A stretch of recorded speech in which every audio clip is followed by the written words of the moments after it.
All right, this is undoubtedly my favorite episode. Ask me anything. The Are primary reason I like this are I'm you opening. introing it? Yeah, I'm introing it. Oh, that's fun. I like it. Wow, we're really mixing it up. Okay. Yeah, we are. This is Okay. Ask Me Anything, and the reason I like this is it is a by nature it is a designed edition that is spontaneous. Edition, I meant episode, but it is a designed episode of spontaneity, and I think spontaneity is the spice of life, and I think Yes. Yes, you spontaneity do. keeps your marriage fresh. I think Fresh I or think fresh? I think plans are the foundation of life, and Yeah. plans keep your marriage and your life stable. Wah, so wah. so ask Okay. me anything. What we Yeah. have is you and I have both been given questions submitted by good old social media. Really? You are going to ask me questions. I'm going to ask you questions. We have Okay. different questions on our sheets. And You we have not have looked not at looked this. at I these promise you. until we flip over the paper. Okay. So Are we doing that right now? yeah, are we gonna flip? We're getting into it? Yeah. Ask me anything. Hold on. Wait, so how does this work again? I ask you what's on this paper? And then Okay. I ask you, and we just talk about it. Okay. I don't. Babe. There's no rules. It's okay. Oh. Oh, very, very What funny. do you think? Is on the paper? It's probably something about sports. It's probably something about fashion. It's probably something about God. It's probably something about kids. It's probably something about sex. I was gonna say sex and relationships, and Yeah. maybe some God in there. All right, Okay. flipping it over. Yep. Should we do it? Hold on. Are we making a commitment to go top down, or do we get to like pick and choose it at will? I don't know. The planning's exhausting me, so I'm not sure, to Okay, be honest. pick and choose at will. Ready, Okay, set, yeah, go. go. Whoa. Okay, I'm Okay. starting. Okay, go for it. What I'm gonna do top down. What Okay. inspired you to start Marriage Mondays? Oh, you're asking me that question. Marriage Mondays, for anybody who doesn't know, it's the only really contribution I make to the world of social media. I mean, other than pictures of Louis and like Yeah. some great things on stories, but the most consistent contribution I made to the world of social media. And how long has it been? Probably I have no idea. 8, 9, 10 years ago, maybe. Some Whoa. friends who were really near and dear to us tried their best in their marriage, but it just didn't work. Mm. And that broke my heart in a really extensive, not because I believe that there isn't life after divorce or because I believe God looks down at you because of divorce, but just seeing the pain it caused them, the pain it caused us, the pain it Yeah. caused our children, this couple who'd been close to our family. And so I just thought, oh, you know what? I'm going to give a year to writing Marriage Monday and just giving one marriage tip on Monday, a simple, practical, tangible, that if everybody could walk out for a week, it could change. It was like my way, it was like my revenge on divorce. And I was only planning on doing it for a year, but Oh, here that's we right. I are. do remember that. And then you've spent a whole lifetime. I think it's made our marriage better, and it is kind of nice to know why our marriage is good, which is pretty much because of you. So It's actually been fun because like if you're gonna say you're gonna do something, then you have to follow through and do it. So it's if nothing else, it's been great accountability that's true. for us. It's been so fun. Okay. And are you writing a book on Marriage Monday? That's on here too. No, it's not. Kidding. Yes. Oh, well. Wonder when that's coming out. It was supposed to be done a year ago. Sorry. Okay. No, That's I kind of didn't- true. I thought this was Ask Me Anything, Oh, not sorry. tattletale. Okay, Oh, if yeah. it's tattletale on your spouse, can I tattletale about the sink full of dishes that I came down to this morning? That yes, I just did when I was doing school until 10 o'clock last night, and the family was responsible for their own dinner, and I came down to a sink full of dishes. Is that tattletale? But everything else was picked up flawlessly. Yeah. The sink full of dishes, I thought, was one of the kids' jobs. What? Isn't it? I think the kids had all Dishes. left by the no. Everyone's supposed to do their own dishes, but once is there any other families like this? Once one dish I- gets put in the sink, then Yeah, everyone it else just follows becomes- suit. yeah. So okay. Sorry, I was I get at to a ask I was at a you- coffee helping humans. Go ahead. Okay, so I'm getting right into. I'm not choosing from the top. Top down. You're not doing No, top I'm down. not doing top down. Oh man. I don't want to do rules. Okay. So I'm just getting right into just a real zinger. Okay. Could you talk about the importance of having different opinions on politics in life within a family and within a church, and how to deal with the tension it brings? There was ever a question for 2024. There it is, ladies and gentlemen. I was in a conversation yesterday over a coffee, and this person asked me, what would Jesus say to this, that, and the other that's going on here in the United States of America? We're in such a political season again with the same presidential candidates as we had 210 years ago. And as a result, I mean, God bless both of those older gentlemen for sure. But yeah, I brought up the unique and unusual responses that Jesus had sometimes, where he said, Mm. you know, when people are like, "Are you for this person?" He would say yes. "Are you for this?" And he'd say no. Yeah. And it'd be like, "Well, no, no, no, you got to choose a side." And he would oftentimes give kind of an ambiguous answer. And I think, Or my favorite was when he would answer a question with a question, like, I'll tell you that if yeah, you tell me this. yeah, Like, yeah, and why doesn't Jesus get way more credit for being right. so sly that way? Well said. And I think in a way that's my answer. My answer is I think there is something that's transcendent above the constructs of policy making procedure bodies. You know, we have to remember. I think I don't know if we have to. That's a pretty dogmatic statement. I think it's probably beneficial to remember that the Republican Party was invented. The Democrat Party was invented. These are inventions, Or man-made the inventions. Constitution was invented. Yeah, oh, let's be careful. I That one know. fell from heaven.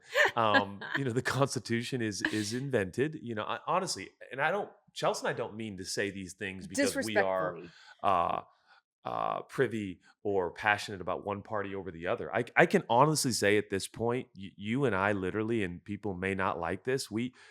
I wouldn't say that we're red or blue. I mean, honestly, I know. I actually want to do a whole podcast episode about it. yeah, yeah. Thanks for asking me the hardest question. But I do think there's transcendent truth that was not invented. And it was there long before the invention of this country, and sacred writings as we call them and think that they are.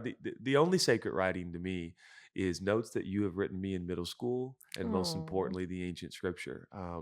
Everything else is what it is. And as much as I appreciate policymakers, I mean, I really, really do. And I don't want their job, never do, never will. But you know, I vote for the best I can. But I do think there's something transcendent, and that is, you know, families and marriages and relationships are far more important than these invented constructs to help us do effective policy making. And I think it's important for us to remember that. which is kind of Kind of some sober mindedness, I guess, yeah, is what I'm which is saying. kind of why I like the question, by the way. Yeah. Which the question is, hey, why do we need to have both political perspectives or people who think differently or believe different in a family, in a Mm. church? And Mm. I That's how think, the question was asked? mm-hmm. Man, I don't remember Could you that talk about question. the importance of having different opinions on politics Oh, it's and life? so important. Sorry, I for some reason gosh, No, that's you our just went into marriage like in a full. nutshell. You I literally this is the wait. question That's I our marriage heard. in a nutshell. You not listening? Oh boy. All right, Oh, here we you set go. yourself up. Anyway, what was the question that you heard? I heard, what do you do in a family when you're like fighting over different political views? That's literally what I heard. And that's the question I was What were answering. you thinking about when I was asking the question? That's what I want to know.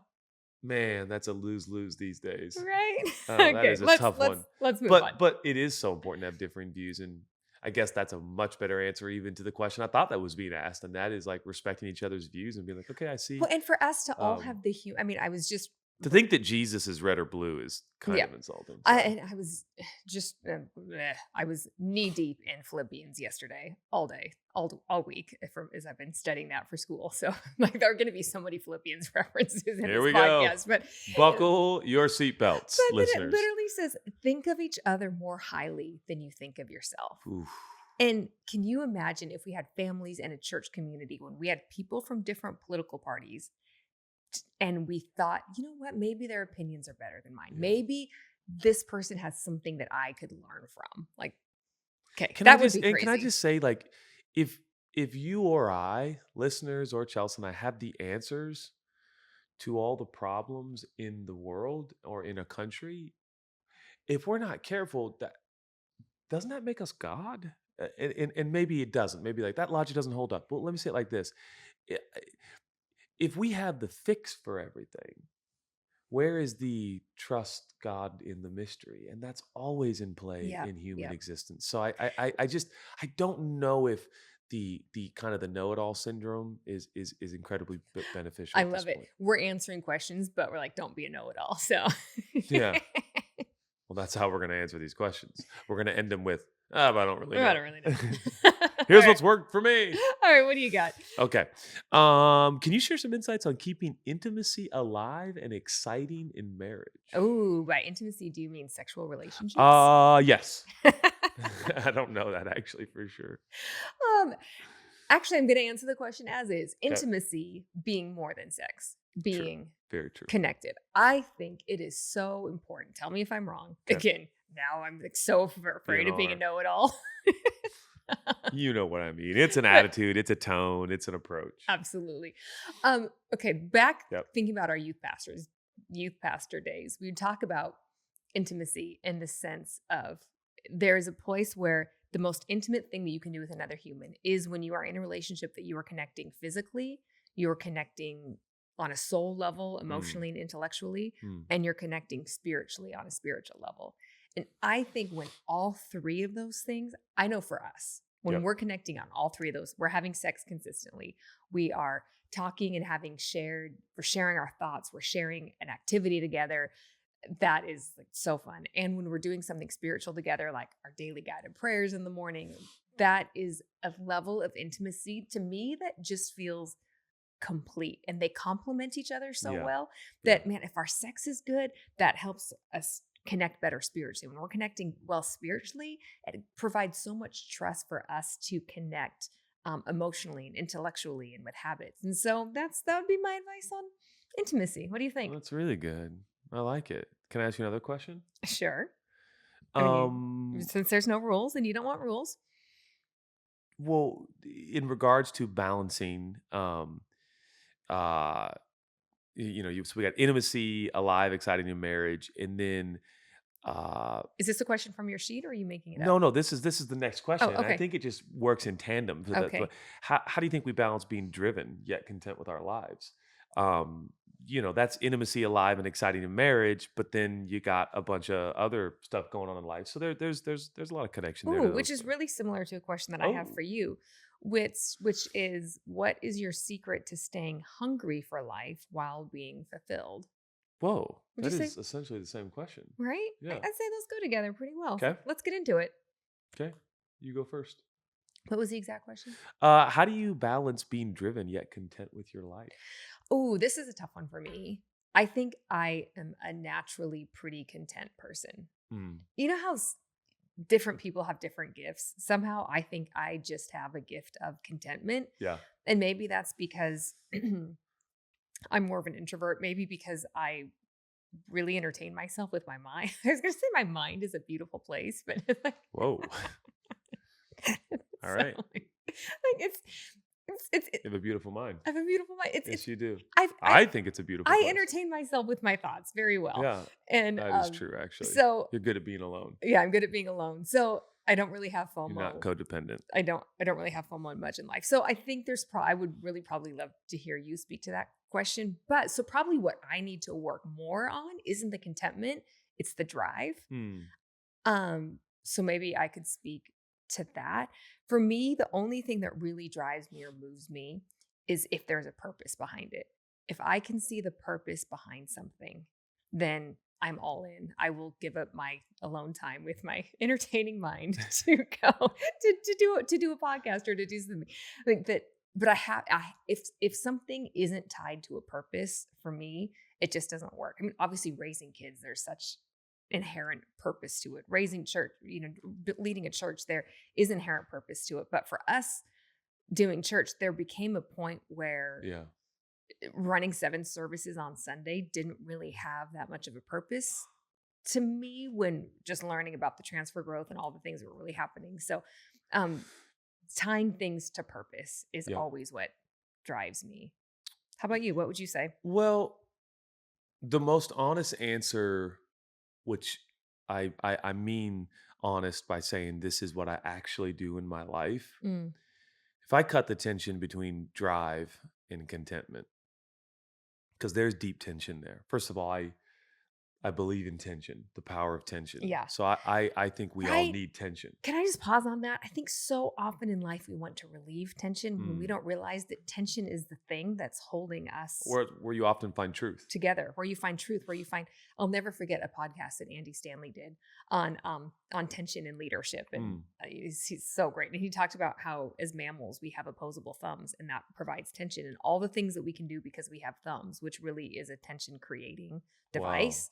So Jeez. thank you, Andy Stanley, for that tidbit that I've Thanks, said. Andy. You've probably forgotten that you said it, and I've said it 100 times since. Yeah. But yes, why are we trying to relieve tension when actually it is a gift from God? We see it throughout Scripture, when we see it in the universe. Yeah, sorry, I Yeah, so hijacked your answer. and that's exactly where I'm going. I think first of all, it says, how do you think we balance Mm. driven and content? Well, I think focusing on balance might be an error. I just walk when I walk, but if I think about balancing, oftentimes I'm not very balanced.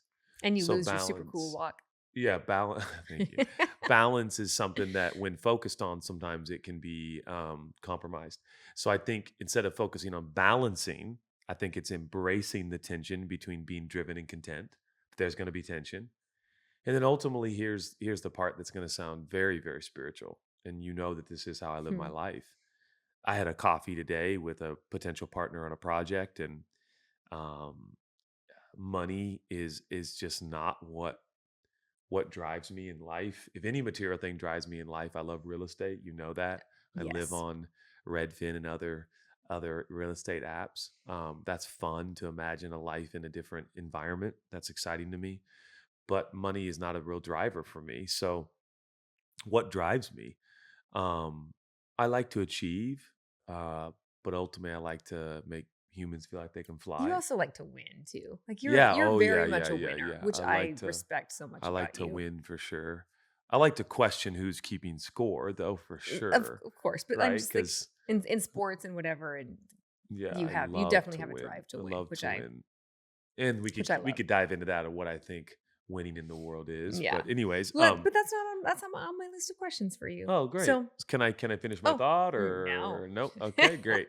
Um, honestly, I live in the tension of driven and content by, what is God telling me to do? Mm, What's God telling us to do? abs- And how I hear absolutely. from God would be a whole podcast in terms of what I think, but ultimately it is this deep sense of premonition that I know God's like, do this, and you and I've walked away from things that made a lot more sense and a lot more money, but Yep. it's just God didn't tell us to do it. No, thank you for saying that. And I actually do believe that is the most honest answer If there's a that God and you He's could alive, give. He speaks. There's no doubt about it.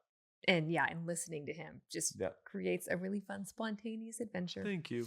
Okay, question for you. This is the top question. What is inspiring you most right now?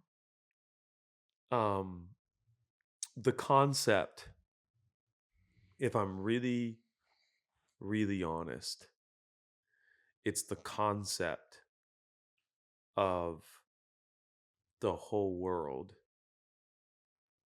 seeing Jesus and what that would look like. The whole world. Like, particularly, I'm inspired by what would his approach be, and what what does he have up his proverbial sleeve, so to speak, to show humans on earth right now who don't believe in him, who are mad at him, want nothing to do with him, Yeah. and have ensured that their environments have eradicated all evidence and elements of him. What what would be God's current plans to show those beautiful, wonderful humans who he really is? And that really, really inspires me, and all the art that goes into that, and all the approach that Mm, goes into that, yeah. and Yeah. how that affects our family and our kids, and what we spend our money on, and how we make money, and where we go. I really am truly inspired by that. That gets That's really, me. That's the coffee I just had before we turned on the cameras with a friend. It was just like, man, I am just really, really inspired by how that's going to happen. And in some small way, I hope that you and I are a part of not just speaking to people that believe in Jesus, but I would just love to speak to more people who don't believe in him, and share with them why I do. And also under the premise that what inspires me is that I can't convince anybody and sway yeah. anybody. If I can, it's artificial. But God has to do this miraculous thing. Jesus' followers denied him when he was being crucified, but then he appeared to them, and they all were willing to die, and many did.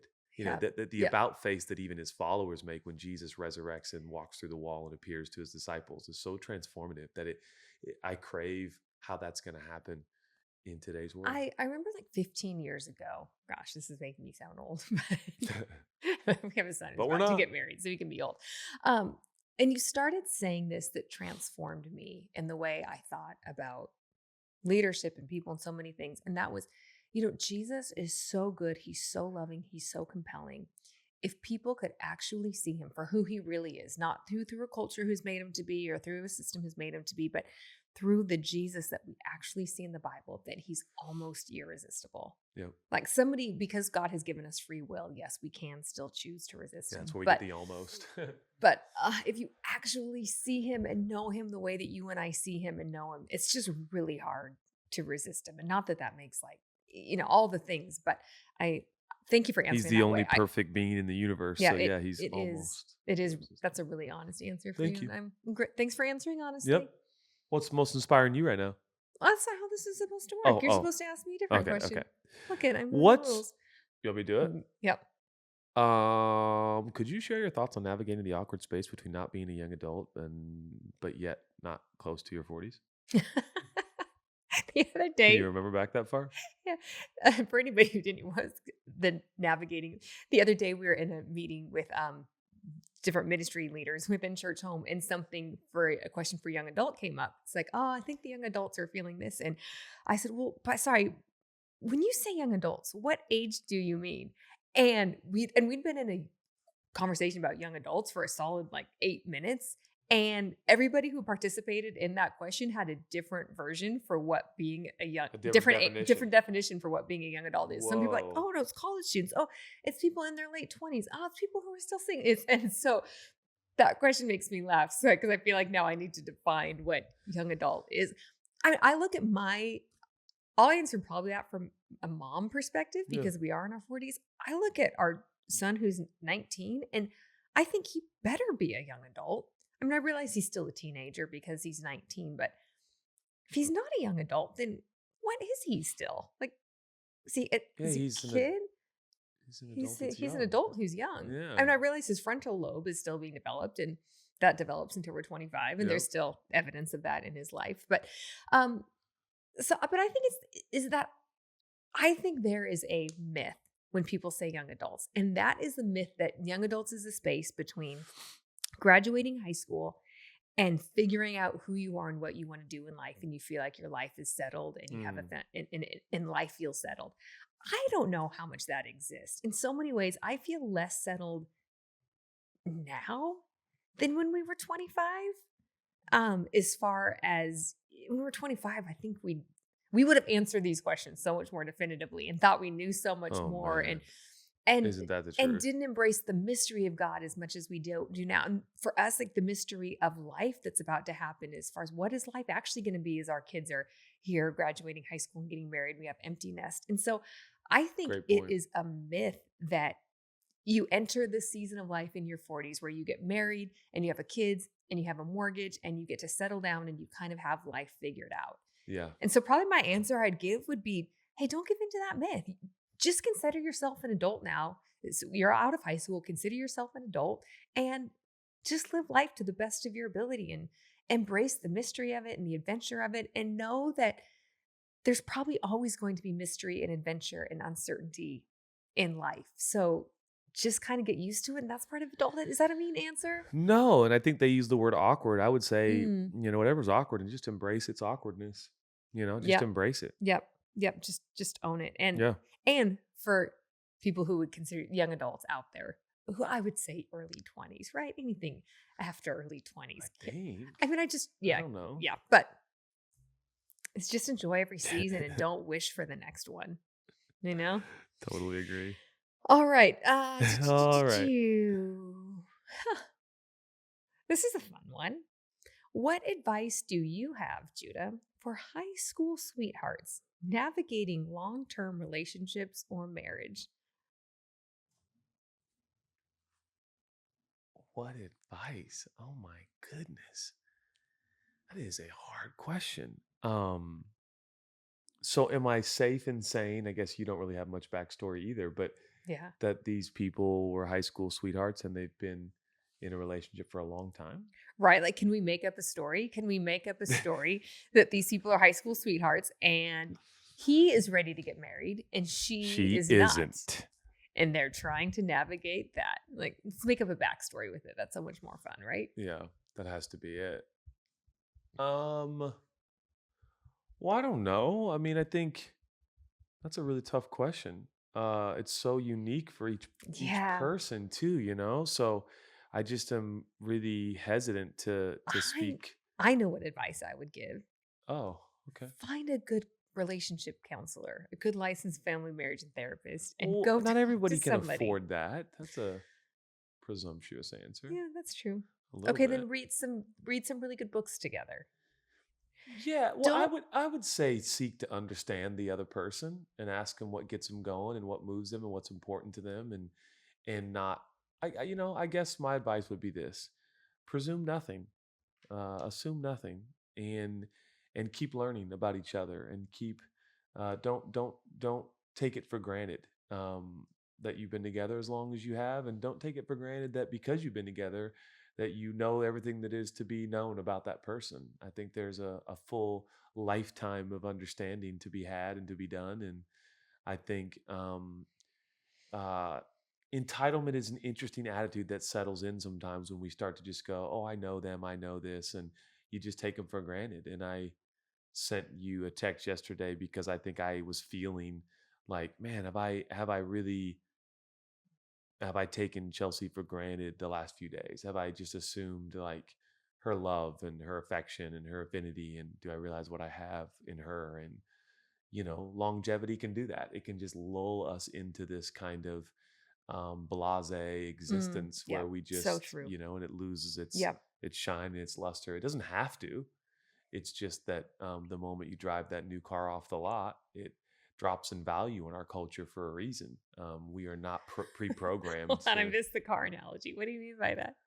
Well, I just think sometimes like where did we come up with this concept that a brand new car, you drive it off a lot and it drops in value thousands of dollars? As they Oh, say, sorry, the you're old saying that the adage. relationships, like those Like a euphoric, new relationship is like a new car, those but like the you. moment you drive it off the lot, it's like culture just seems to impose, well, it's not as shiny, not as new, not as cool, Gotcha. not as Great valuable. analogy. And I think relationships can work that way, where all of a Yeah, yeah. sudden the luster and the shine and the new wax job is like fading, and now you got to go to the local car wash and you just got to go through the motions, and you're like, I need a new car, and the old adage that I'll trade you in for a new model, that whole thing. And I do think in a lot of ways it is a mentality, and I think it can be somewhat minimized and thwarted by being grateful and how realizing what you have. how And often have you been tempted to trade me in for a new model? well, certainly it's not multiple times a week, but a few times a week,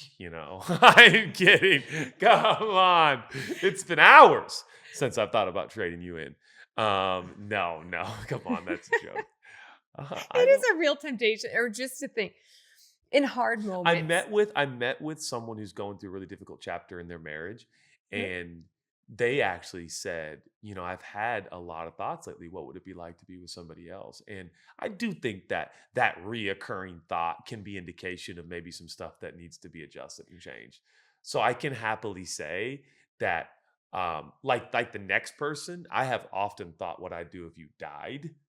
If you don't die, I don't have any plans of changing our arrangement. Well, I know you don't have But plans, but no, like I don't want to. I don't want to start. I'm too tired. I don't want to start right? over. We have come way too far. Like Done I too much I work. love you. Too much work, and we're getting into a real pocket here where our kids are going to be raised and we're going to have grandkids and it's going to be great. So, I'm really looking forward to it. I really am. But yeah, I mean, you have that thought like, what if I married someone else? But what if Chelsea died? What would I do? And um generally speaking, it's a horrifying thought. So that's a good sign. Okay. That's a really good sign. That's how I feel about it. All right, love it. But no, I don't feel like trading you in right now. Oh, Do you feel like thanks. trading me in right now? No, except Promise? yeah, except for the dishes in the sink this morning. I'm Or when my beard's so too mad, long.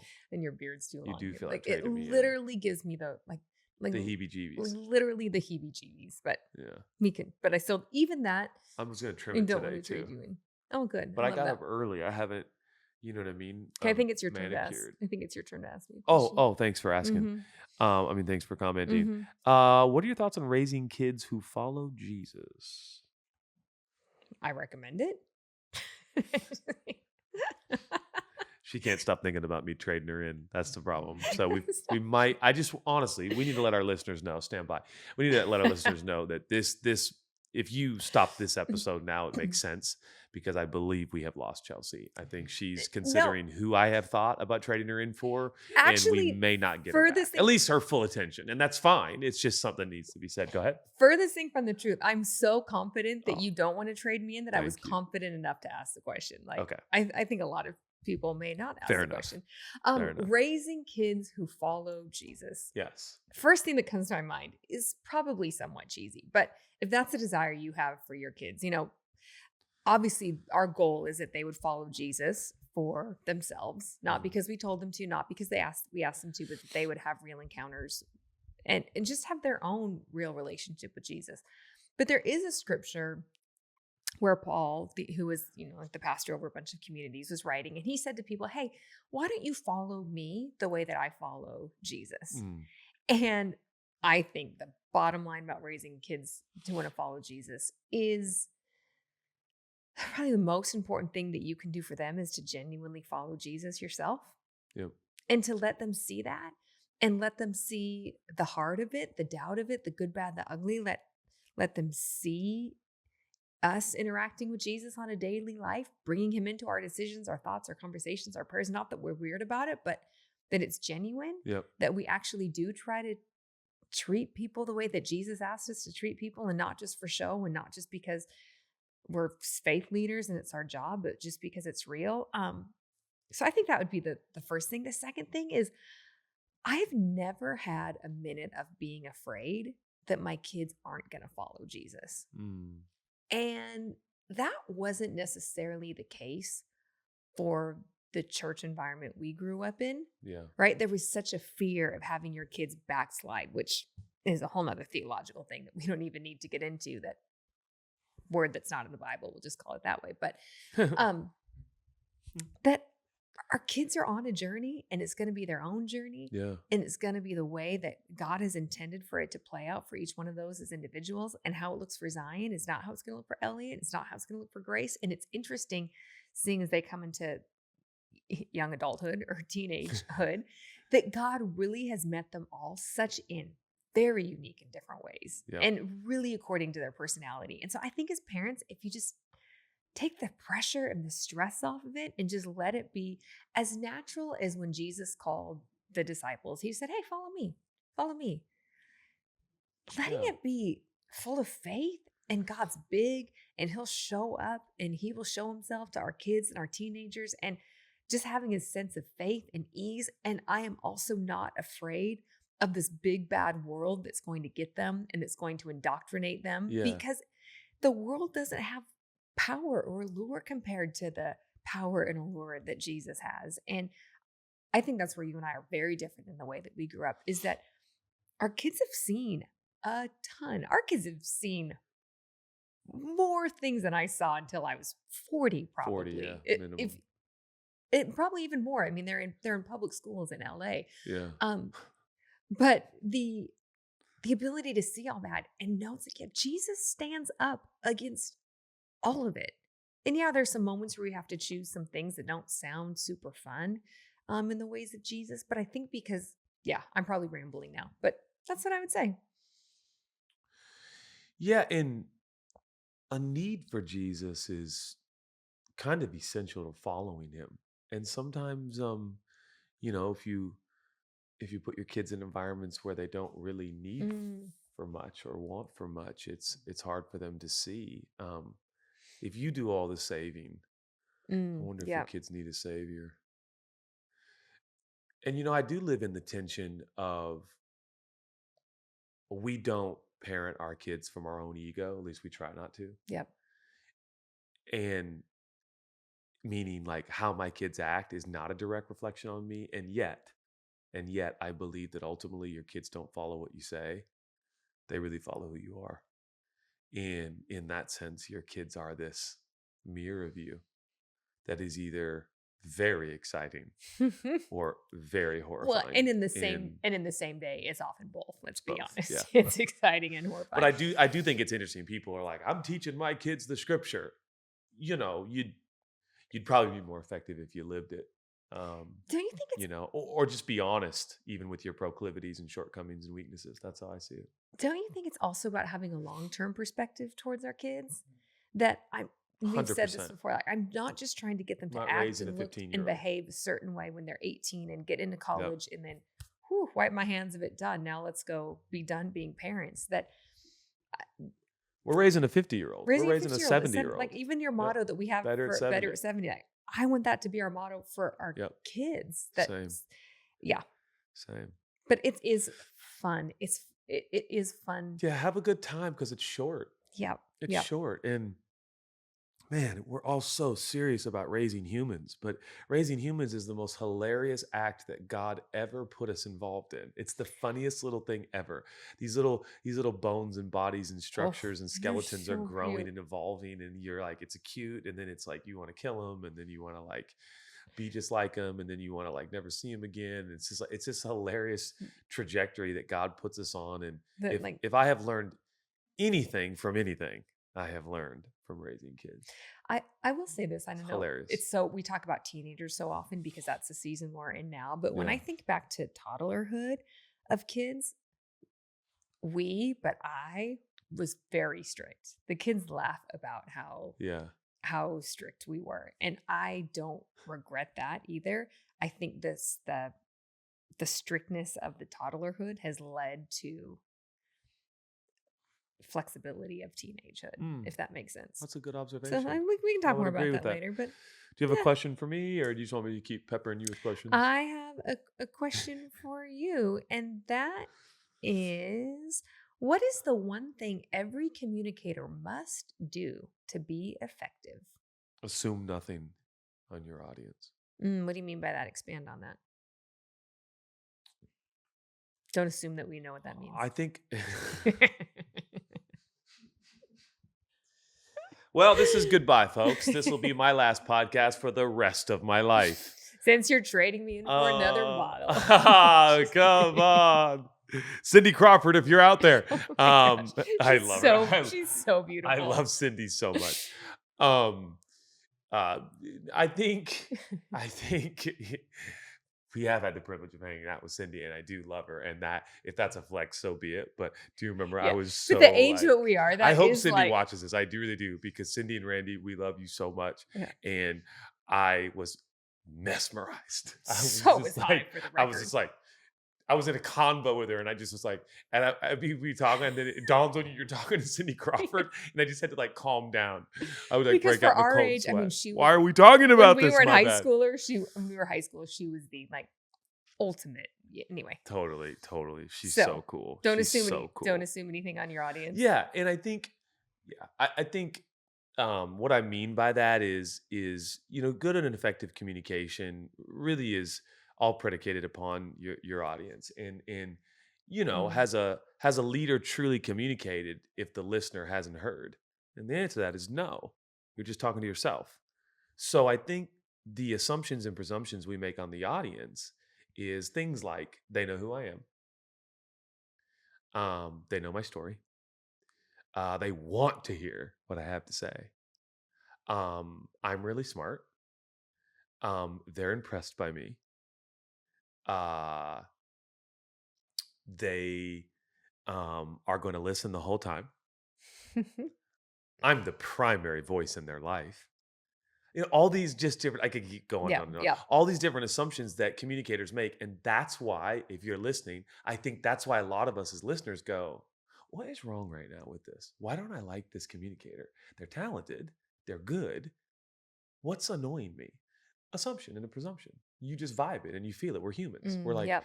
I don't know. Like, my favorite is when people will come up to me, because maybe a few people out there know who we are. But when I say a few, like, I'm not being It's a false few. humble. Yeah. It's literally a few.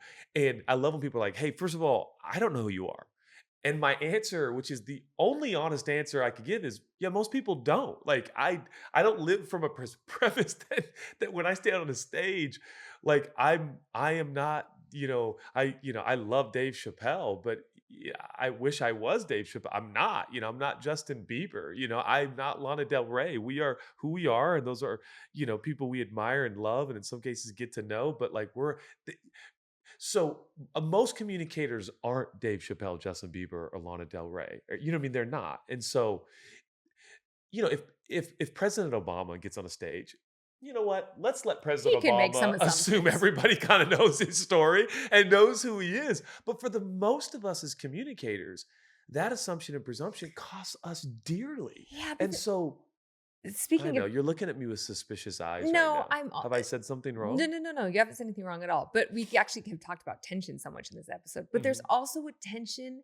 that you feel as a communicator of that sometimes if you if you spend so much time giving all the context and getting all the assumption, then Yeah, it takes I so long to say something that this is another friction in our marriage is that before I finish a thought, because I take so long to get to my point, you just cut in and critique it before I even give it. So that's annoying. And I bet Cindy wouldn't do that's that, you literally know? that's funny. Oh man, we are gonna get some emails on this episode. But I don't read them, but I do think to conclude my thought on assumptions is it's not that and I have suffered greatly from over contextualizing and where I literally the reason I'll go an hour and a half or an hour on a sermon is because I had to clue everybody into my story and the story and everything that's going on. You're like, Judah, you just can't do that every time because it takes too long. Hence the question I'm answering right now and how long it's taking. But what I mean by assumption is that in your thinking and in your Mm, mhm. preparatory in your preparation before the message or the speech or the delivery is that you prepare content assuming everyone knows where you're coming from, who you are, whatever.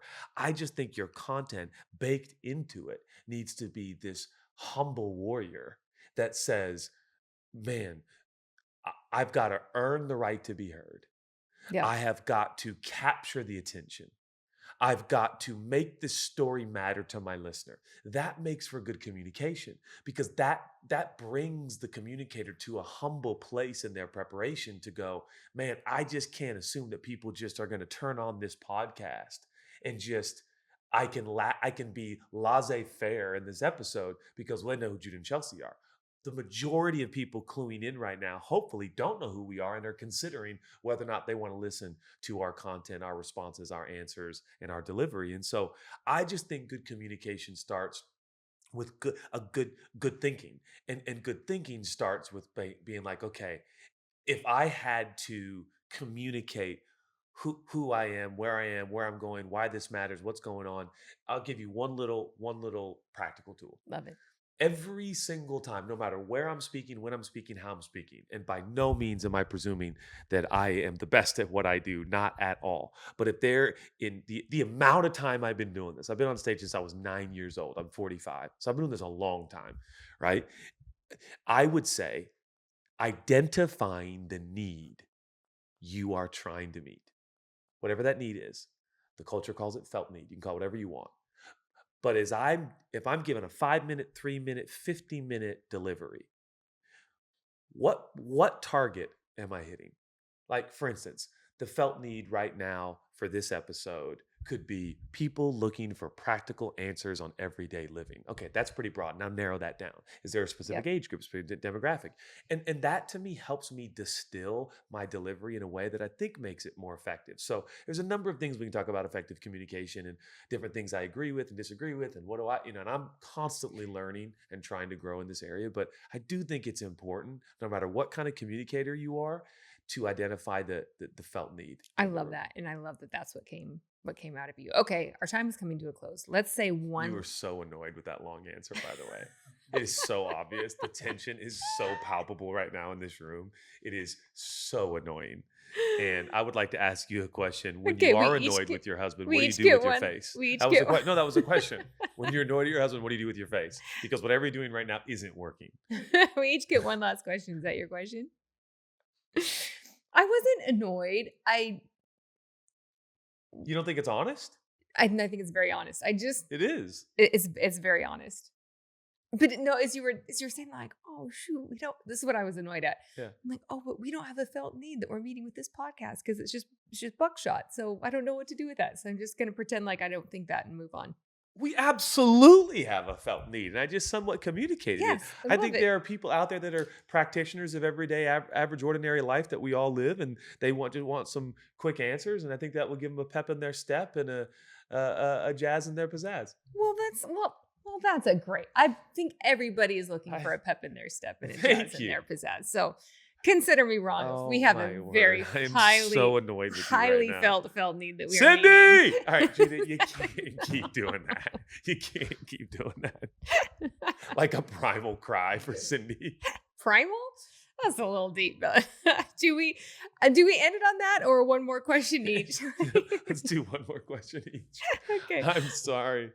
Oh, man. Okay. Okay. Do you want to go? You asked me, then I have a good one for you to end it on. Okay. Oh man. All right, here we go. Oh, this is a good one. This is a Okay. good one. How do you deal with negative thoughts and manage mental health? Wow. Oh man, that's a really good one. Um, I think for me, the trickiest thing about our thoughts is the more we. Oh, you're really struggling with that microphone. Yeah, it's okay. It's gonna hold on long enough for Yep. the episode. Look, it's awesome. It's so good. Okay, no, not a problem. Go ahead. I No, think it's fine. Go ahead. the more. Go ahead. No, I'm good. Please answer the question. Okay. Again, Okay, how do you you're deal so- with negative thoughts and manage You're mental so health? loud right now. Okay, sorry. I think that the more we tell ourselves, Can you imagine? the more we tell ourselves not to think about something, the more we think about something. That's true. Like the more you tell yourself, don't think about Cindy Crawford, don't think about Cindy, don't think about the more I like tell myself, don't get annoyed at his beard. Don't get annoyed at his beard. It's great. Stop thinking about it. We just tend to think Not the about way it it. is right now, though, right? Is it pretty trim right now? I need you to trim it up again. Yeah. You Okay. yeah. You said you were going to keep like a week ago. You said you trimmed it to a good length. I can keep it this length. And I'm like, yes. And then it's a week later and you haven't trimmed it. I'm like, wait, Okay, but I'll trim it today. it grows really fast. Okay, sorry. So we could tell ourselves all day, don't think negative thoughts. And that actually just probably leads to pondering on negative thoughts. Yeah, good point. Whereas if I'm annoyed at your beard, but instead I think, wow, Judah's such a great husband. He's so kind. I can't believe he sent me that text message the other day. That was so thoughtful. It came to me at just the right time. Oh, his lips. I love his lips so much. I love kissing him so much. Then all of a sudden, I'm just not thinking the negative thought. And I just get to think thoughts of gratitude and all the other things. So yeah, that would be my practical It's very tidbit. good. It's very, very good. Mental I health, totally agree. for me, mental health has a lot to do with physical health and energy. And this is, I love this is where you and I and our differences and even in our spiritual practices are so different. Yeah. But for me, a Sabbath day is just a game changer for me and my mental and Day of physical. true rest. A day. And for me, a Sabbath is Digital cleanse, the whole thing. I don't do digital cleanse. I can watch Netflix all day. Oh, I just meant your phone. I can text you too. Like, I'm not trying to sound spiritual. It's just it's a day where I have nothing planned that I have to do, and the goal is to accomplish nothing except for rejuvenate. Think about, God the Father took a day of rest after creation. It was just a day where I'm not getting anything done today, and so for me, that's my very simple definition of Sabbath. But that for me is a game changer So good. in mental health for me. Okay. Last question for you. I have heard you say, I've never seen this before in your sermons, which I love, by the way. And I love it every time you're preaching and you do that. I always lean in because every time, like, I've never seen that before either. That's amazing. Where does he come up with that? And I know it's God talking to you. And I love that so much. So I have heard you say that. But is there a scripture that you're seeing something new in right now? Oh, wow. That's such a good question. Well, the challenge is, it's usually, something I am thinking on that starts with, for me. And then now, I mean, in the way that my rhythm in life works, I only really usually end up preaching something that has been life to me Yeah. and important to me. There are we're preaching a lot through Romans and some of our recordings for the Mm. future of our community, and so Ugh, I love it when you do that, by the way. yeah, that's really been helpful. Yeah, I mean, and then I just did a treatment, and I have a research person who helps me, which Ben is just an incredible human being, and he works with the original language, and he'll give me briefs and manuscripts and things. So shout out to Ben. Um, but yeah, Romans 12:1 and 2, the whole renewing of the mind. Um, yeah, Let's not make assumptions that people know what Romans 12:1 and 2 is. I can't stand her. Um, uh Romans 12, which is a letter written in Oh my God. 57 Here he AD by the goes. Apostle Paul, some 60 years post the resurrection and ascension of the Christ. Or 30. Written by an Christ elderly man at this Christ resurrected point and descended in who 33. is, So what's that? Christ resurrected and descended in 30. So 57 is like 37 years later. Another great point. Touche. You get it. But anyways, But you yeah, know what? Paul. Cindy wouldn't have called you out on that. So Yeah. You are outrageous. I really hope she sees this episode. Um, yeah, there's this passage. We'll just leave it at that. And Paul's writing to ancient Jesus followers living in ancient Rome, and he's giving practical tools for practical living. And he's like, listen, I beseech you, like a sibling, by the mercies of God, which is every day the Bible says we wake up not with what we deserve, which is a crazy concept. Every day we wake up, we don't deserve it. mhm. God's not giving us what we deserve. He's given us the opposite of what we deserve. And that's a concept that's fresh to me. I've seen it before, but that's fresh to me. But then the thing I never seen before is that the way the metamorphosis of God happens, which that word transformation in Romans 12, I think it's verse 2, is is the term that the worm becomes the butterfly. Um, it says don't be conformed, but be transformed. And that word conformed means the surrounded reality of linear time and space becomes so pervasive that it causes you to conform instead of transform. Mm. But the way that we transform is that God, in a much more pervasive way, surrounds us. The culture surrounds us, time surrounds us, nature surrounds us, oxygen surrounds us, skin surrounds us, art surrounds us. And it can tell us something that this is the end all be all. But I think the magic of Romans 12 now is this idea that God surrounds us and that his surrounding is more pervasive, more potent, more powerful, and that what seeps into our soul is his reality. And so instead of becoming like our surroundings, we actually become um, what his love tells us we are, which I think is how a human becomes the truest version of themselves. And I think it's how we choose what the scripture calls the better way, which is to live like Jesus. And I don't think anyone watching this, speaking of assumptions, Hmm. I'm not going to assume that everyone watching this believes that Jesus is the superhero of the world. But I will say this: I would simply put before anyone, no matter what your religion, belief, or none at all, if the world all lived like Jesus, the world would be a completely different place. So I Yep. love him, want to look like him, want to love Mhm. like him, live like him. So I am I am seeing in a fresh way how every single day he surrounds me with his reality and his love. And if I yield to that, I will free the butterfly in me and not be a worm. Mm. There it is. It's very That's a little beautiful. sermon for you. I like the sermonette, as you call it, but and becoming a butterfly. I love that Yeah. it's just a yielding to it and not Mm, a striving for it. yeah. I believe that. And I believe that, in all the things you talked about in our kids. in our families and our dating relationships and our growing. I'm trying to like sum up the episode, you know. Thank you for the fun questions and answers. It was Yeah, great. everybody, And seriously, thank yeah. you for even caring enough to send in a bunch of these And questions. if we and stuff. misrepresented Means any a of your lot. questions, I'm so sorry. We just did the best Well, we I know I could did, and tried to fill in the blanks as best as we could. But cannot wait to see you on good. Until the Good next Faith. episode, unless I trade her in, we'll see you there.